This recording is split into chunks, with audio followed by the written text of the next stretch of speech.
any questions about the menu, please let me know. I guess I do have a question about the chicken, if you could just tell us a little bit more about it.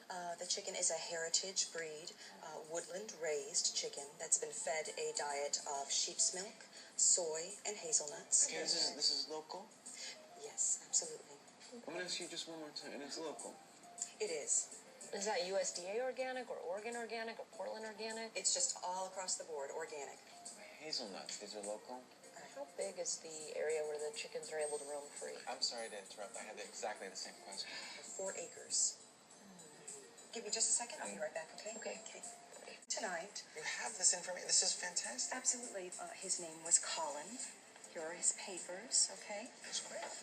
He looks like a happy little guy who runs around. A lot of friends, other chickens as friends. Putting his little wing around another one and kind of like palling around. I don't know that I can speak to that level of intimate knowledge about him. They do a lot to make sure that their chickens are very happy.